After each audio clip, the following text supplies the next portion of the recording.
Om Namo Narayana, Jai Swami Narayan, Namaste. Today we are reading chapter 22, The Orbits of the Planets, which is actually a very short chapter compared to the last few we read. I'm probably not going to have much to say about this, just kind of looking over it, but I do want to recommend going to Radhakanand's book. I was looking at it before I started recording the video, and he goes through verse by verse by verse. There's only 17, it is short, and dissects them and clarifies them, which actually he does a lot, and I've just not mentioned in my recordings. So if you find that you read this and it isn't necessarily clear, check out his book. He's sort of a literalist, if you haven't picked that up by now, so whatever it says, if it says it's 1,000,000 miles, he goes, yes, it's 1,000,000 miles. But he goes through everything and he clarifies it in easier to understand English. So his book might be a really great resource if you really just want to understand, not necessarily try to prove one way or the other or whatever, or dissect, but just really get a clear picture of what's being described here. The translation can sometimes be a little tricky. So his book is really good to go to. And this chapter he spends a lot of time on. Actually, I think his chapter takes up more space than in my edition here. So that's, I think, is all I'm going to say. And we'll just dive in here with chapter 22, which is called The Orbits of the Planets. King Parikshit inquired from Sukadeva Goswami, "My dear Lord, you have already affirmed the truth that the supremely powerful sun god travels around Dhruva with both Dhruva and Mount Sumeru on his right. Yet at the same time, the sun god faces the signs of the zodiac and keeps Sumeru and Dhruva on his left. How can we reasonably accept that the sun god proceeds with Sumeru and Dhruva on both his left and right simultaneously?" Sri Sukadeva Goswami clearly answered, "When a potter's wheel is moving and small ants located on that big wheel are moving with it, one can see that their motion is different from that of the wheel because they appear sometimes on one part of the wheel and sometimes on the other.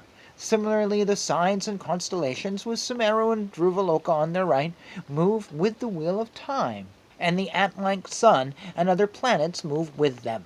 The sun and planets, however, are seen in different signs and constellations at different times.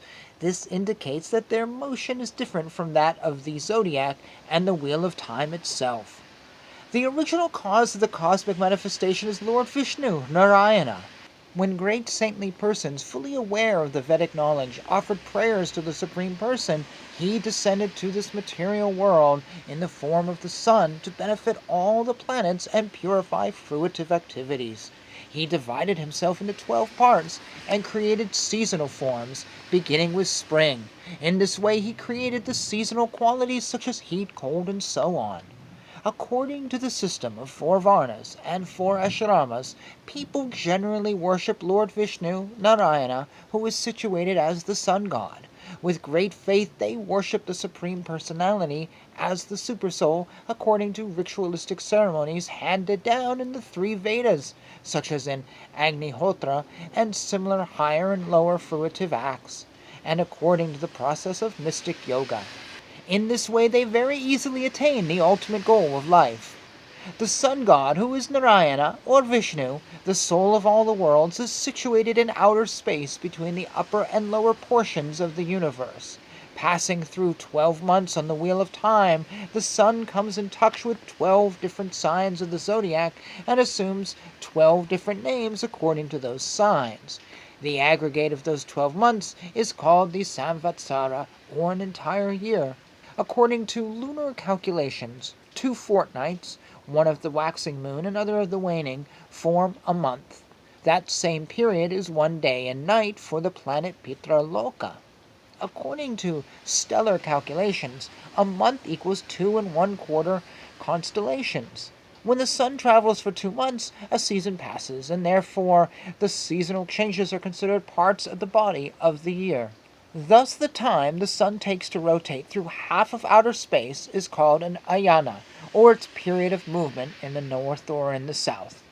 The sun god has 3 speeds: slow, fast, and moderate. The time he takes to travel entirely around the spheres of the heaven, earth, and space at these three speeds is referred to, by learned scholars, by the 5 names Samvatsara, Parivatsara, Idavatsara, Anuvatsara, and Vatsara. Above the rays of the sunshine, by a distance of 800,000 miles, is the moon, which travels at a speed faster than that of the sun. In 2 lunar fortnights, the moon travels through the equivalent of a samvatsara of the sun. In 2¼ days, it passes through a month of the sun, and in 1 day it passes through a fortnight of the sun. When the moon is waxing, the illuminating portions of it increase daily, thus creating day for the demigods and night for the Pitas. When the moon is waning, however, it causes night for the demigods and day for the Pitas. In this way, the moon passes through each constellation of stars in 30 muhurtas, an entire day. The moon is the source of nectarian coolness that influences the growth of food grains, and therefore the moon god is considered the life of all living entities. He is consequently called Shiva, the chief living being within the universe. Because the moon is full of all potentialities, it represents the influence of Lord Vishnu. The moon is the predominating deity of everyone's mind, and therefore the moon god is called Manomaya. He is also called Annamaya because he gives potency to all herbs and plants, and he is called Amritamaya because he is the source of life for all living entities. The moon pleases the demigods, Pitas, human beings, animals, birds, reptiles, trees, plants, and all other living entities. Everyone is satisfied by the presence of the moon. Therefore, the moon is also called Sarvamaya, or all-pervading.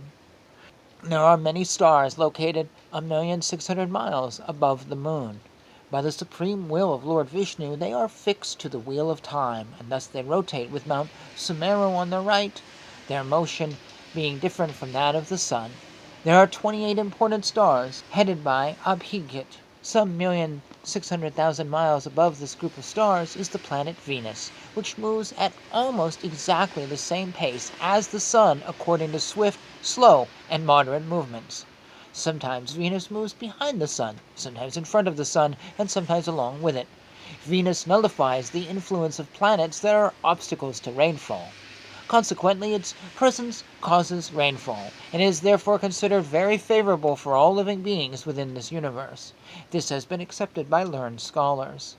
Mercury is described to be similar to Venus in that it moves sometimes behind the sun, sometimes in front of the sun, and sometimes along with it. It is 1,600,000 miles above Venus, or 7,200,000 miles above Earth. Mercury, which is the son of the moon, is almost always very auspicious for the inhabitants of the universe. But when it does not move along with the sun, it forebodes cyclones, dust, irregular rainfall, and waterless clouds. In this way, it creates fearful conditions due to inadequate or excessive rainfall. Situated 1,600,000 miles above Mercury, or 8,800,000 miles above the Earth, is the planet Mars. If this planet does not travel in a crooked way, it crosses through each sign of the zodiac in 3 fortnights, and in this way travels through all 12, one after another. It almost always creates unfavorable conditions in respect to rainfall and other influences. Situated 1,600,000 miles above Mars, or 10,400,000 miles above the Earth, is the planet Jupiter, which travels through one sign of the zodiac within the period of Paritvatsara. If its movement is not curved, the planet Jupiter is very favorable to the brahmanas of the universe. Situated 1,600,000 miles above Jupiter, or 12,000,000 miles above the Earth, is the planet Saturn, which passes through one sign of the zodiac in 30 months and covers the entire zodiac circle in 30 Anutvatsaras. This planet is always very inauspicious for the universal situation. Situated 8,800,000 miles above Saturn, or 20,800,000 miles above the Earth, are the 7 saintly sages who are always thinking of the well-being of the inhabitants of the universe. They circumambulate the supreme abode of Lord Vishnu, known as Dhruvaloka, the pole star. Thus ends chapter 22. I am not going to comment on the placement of the planets and the solar system. I would rather leave that up to my father-in-law, who actually taught astronomy in high school, but He's not here. It would probably give me a weird look if I started reading this to him. And he's an atheist agnostic anyways. These are some interesting chapters we're reading. As I said in the beginning, check out Radha Charan's book if you want to get some clarity on what they say. We're almost done with this book. We only have 26 chapters. Next time we'll start chapter 23. And yeah, thank you for joining me. Jai Shri Krishna, Jai Shri Swami Narayan.